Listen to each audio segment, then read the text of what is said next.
जहांगीरपुरी हिंसा को लेकर दिल्ली पुलिस ने अपनी शुरुआती रिपोर्ट गृह मंत्रालय को सौंप दी है। सूत्रों के मुताबिक रिपोर्ट में दिल्ली पुलिस ने कहा है दंगे आपराधिक षड्यंत्र के तहत किए गए। रिपोर्ट में दिल्ली पुलिस ने एहतियाती कदम की भी जानकारी दी है। जहांगीरपुरी मस्जिद का नया वीडियो सामने आया है, जिसमें शोभा यात्रा के दौरान जहांगीरपुरी मस्जिद की छत पर कुछ युवक खड़े हैं। वीडियो बनाने वाला शख्स भी मस्जिद से पत्थर फेंके जाने की बात बोल रहा है। पत्थर मारे 500 ग्राम। ये देखो पत्थर इकट्ठा कर रहे हैं और मार रहे हैं।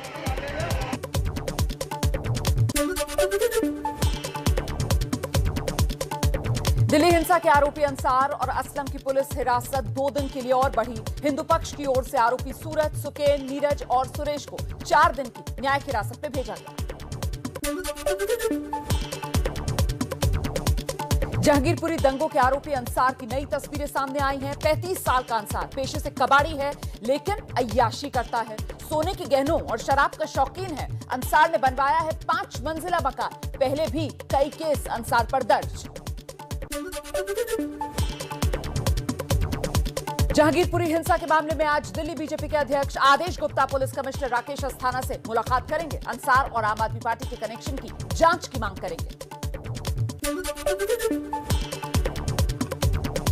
जहांगीरपुरी हिंसा में बीजेपी के आरोप। हिंसा के आरोपी अंसार का केजरीवाल की पार्टी से रिश्ता। केजरीवाल के मंत्री सत्येंद्र जैन बोले दोषियों को सख्त सजा मिले। पार्टी की टोपी तो कोई भी पहन सकता है। बीजेपी वाले हों, किसी भी पार्टी के हों, 10 गुना सजा मिलनी चाहिए। किसी को छोड़ना नहीं चाहिए। और टोपी की बात तो यहाँ पैसे टोपी आप भी ले सकते हैं। जहांगीरपुरी हिंसा मामले में वीएचपी और बजरंग दल के खिलाफ बिना इजाजत शोभा यात्रा निकालने पर एफआईआर दर्ज। वीएचपी ने जारी की मंजूरी मांगने वाली चिट्ठी। हमने 3 थानों से परमिशन लेकर के हमने उस यात्रा को निकालने की परमिशन ली। पुलिस ने हमें परमिशन भी दी, लेकिन सिक्योरिटी प्रोवाइड नहीं कराई। हम लोग शांतिपूर्ण तरीके से वहां से जा रहे थे।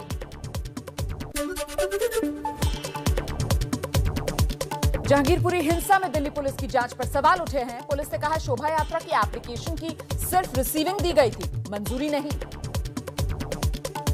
तीसरी वाली शोभा यात्रा है, इसका एप्लीकेशन 1 दिन पहले यानी 15 तारीख की शाम में आया था और इसका परमिशन नहीं हो पाया।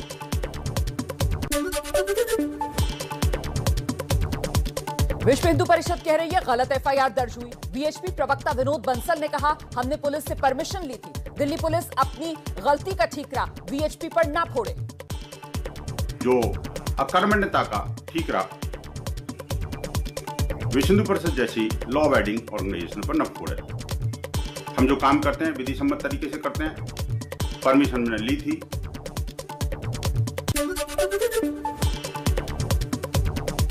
जहांगीरपुरी हिंसा केस में वीएचपी नेता प्रेम शर्मा पर दिल्ली पुलिस के रवैये से सवाल उठे। पुलिस ने पहले कहा प्रेम शर्मा गिरफ्तार है, बाद में बयान बदला, कहा सिर्फ पूछताछ हुई है। 3 बार अलग अलग जानकारी दी गई। दिल्ली दंगों को लेकर शिवसेना सांसद संजय राउत का बड़ा बयान। कहा दिल्ली नगर निगम चुनाव जीतने के लिए दंगे कराए जा रहे हैं।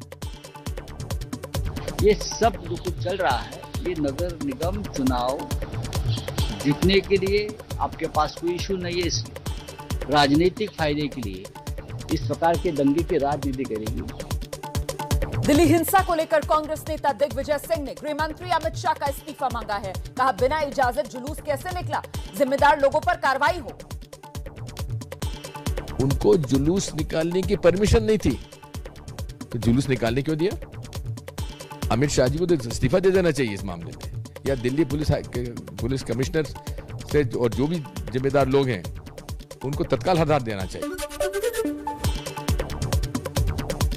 देश में हिंसा के मामलों पर बीजेपी अध्यक्ष जेपी नड्डा का विपक्ष पर पलटवार। देशवासियों के नाम चिट्ठी में कांग्रेस की सरकारों के दौरान हुए दंगों की याद दिलाई। बंगाल, केरल में बीजेपी कार्यकर्ताओं की हत्या का भी चिट्ठी में जिक्र किया।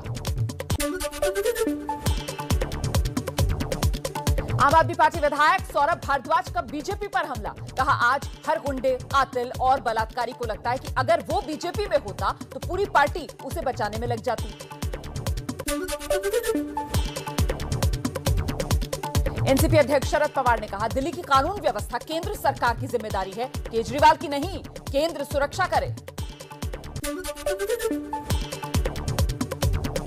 गृह मंत्री अमित शाह ने दिल्ली पुलिस कमिश्नर से बात की है, दोषियों पर सख्त कार्रवाई के निर्देश दिए हैं। कहा ऐसी कार्रवाई होनी चाहिए जो मिसाल बने।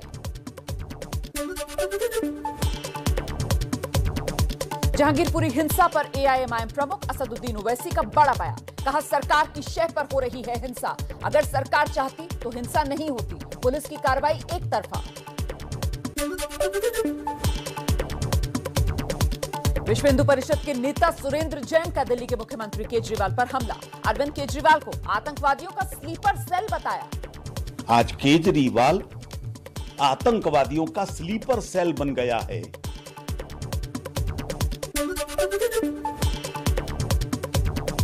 दिल्ली की जहांगीरपुरी में हुई हिंसा के बाद अब धीरे धीरे हालात सामान्य हो रहे हैं। हालांकि पूरे इलाके में सुरक्षा के तगड़े इंतजाम किए गए हैं। बड़ी तादाद में सुरक्षा बलों को तैनात किया गया है।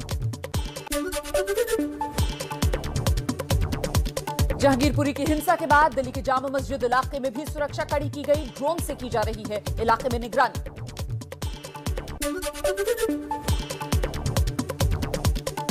दिल्ली में हिंसा करने वाले आरोपियों की धरपकड़ जारी है। पुलिस की कई टीमें कर रही हैं गिरफ्तारी। जहांगीरपुरी में गिरफ्तारी के दौरान रो पड़ा एक आरोपी।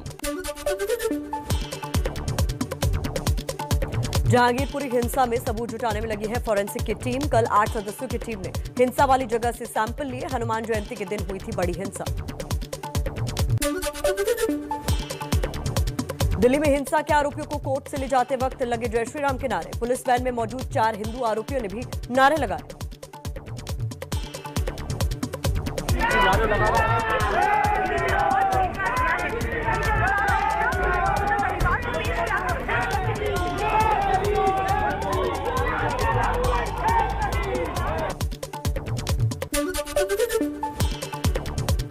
जहांगीरपुरी हिंसा पर पुलिस कमिश्नर का बयान। कहा अफवाह फैलाने वालों पर कड़ी कार्रवाई होगी। आरोपियों की पहचान जारी। हर एंगल से हो रही है जांच पे कोई भेदभाव नहीं। महाराष्ट्र के अमरावती में भगवा झंडा लगाने पर 2 गुटों में विवाद। इलाके में कर्फ्यू लगाया गया। करीब 20 लोग हिरासत में लिए गए। महाराष्ट्र में धार्मिक स्थलों पर लाउडस्पीकर लगाने को लेकर उद्धव सरकार आज गाइडलाइंस जारी करेगी। लाउडस्पीकर विवाद के बीच नासिक पुलिस ने उठाया बड़ा कदम। शहर में अजान से पहले और बाद में 15 मिनट तक नहीं बजेंगे भजन और हनुमान चालीसा। मस्जिद के 100 मीटर के दायरे में लागू होगा आदेश। भड़काऊ भाषण देने और एमएनएस प्रमुख राज ठाकरे को धमकी देने वाले पीएफआई नेता मतीन शेखानी ने ठाणे कोर्ट में सरेंडर किया। बाद में 15,000 के मुचलके पर जमानत मिली। लाउडस्पीकर विवाद में अब भीम आर्मी भी कूदी। भीम आर्मी से महाराष्ट्र पुलिस से राज ठाकरे के खिलाफ कार्रवाई की मांग की गई। केरल के पलक्कड़ में आरएसएस नेता की मौत पर पुलिस का बयान। साजिश रचकर की गई थी हत्या। दोषियों के बारे में पता है, वो जल्द पकड़े जाएंगे। धार्मिक टिप्पणियों के जरिए सोशल मीडिया से माहौल बिगाड़ने वालों पर यूपी पुलिस की सख्ती। आईजी लक्ष्मी सिंह ने अधिकारियों से कहा कि ऐसी घटनाओं पर सख्त कार्रवाई करें। गुजरात के वडोदरा में सड़क हादसे के बाद 2 पथराव भी हुआ। 10 से ज्यादा गाड़ियां जलाई गई, कई घायल। इलाके में अब पुलिस की कड़ी सुरक्षा है। पुलिस ने 22 लोगों को गिरफ्तार किया। पीएम मोदी के गुजरात दौरे के दूसरे दिन बनासकांठा में 600 करोड़ से ज्यादा की लागत की डेयरी प्लांट और आलू प्रोसेसिंग प्लांट को राष्ट्र को समर्पित किया गया। डेयरी प्लांट से रोज करीब 30 लाख लीटर दूध की प्रोसेसिंग होगी। अब बताइए, आलू और दूध का कोई लेना देना है क्या? कोई मेलजोल है क्या? लेकिन बनास डेयरी ने ये रिश्ता भी जोड़ दिया।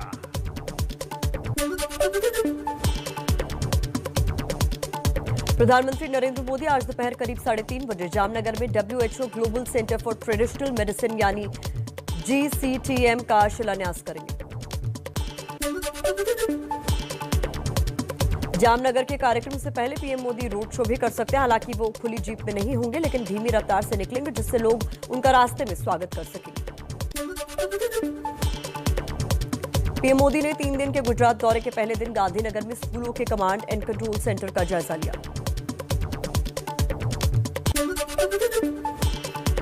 यूपी के सीएम योगी आदित्यनाथ ने 1970 में पूर्वी पाकिस्तान से विस्थापित 63 हिंदू बंगाली परिवारों को घर बनाने के लिए 200 वर्ग मीटर जमीन और 1,20,000 रुपए खेती के लिए भी 2-2 एकड़ जमीन दी गई।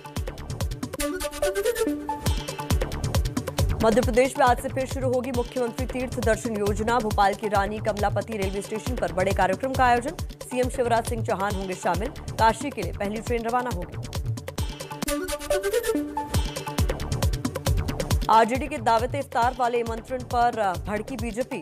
बिहार बीजेपी के प्रवक्ता प्रेम रंजन पटेल ने कहा, तेजस्वी अपना नाम तेजस्वी खान रख ले। तेलंगाना में बीजेपी का प्रदर्शन। टीआरएस सरकार और मंत्रियों पर परेशान करने का आरोप। बीजेपी का आरोप, वोट बैंक के लिए एक मंत्री ने हिंदू मंदिर में क्रिश्चियन सिंबल लगाया।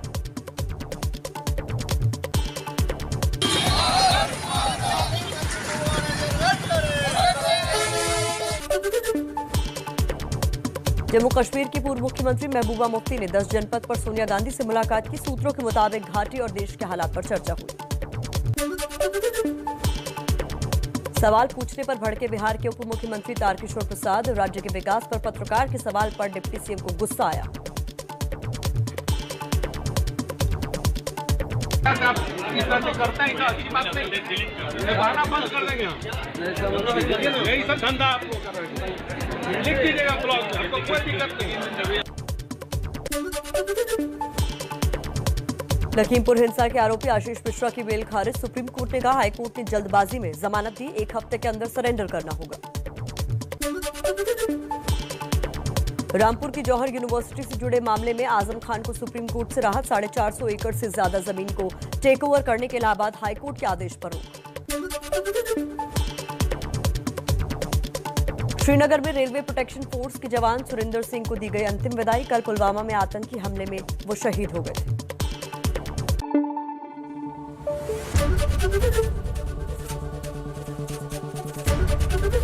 एबीपी न्यूज आपको रखे आगे।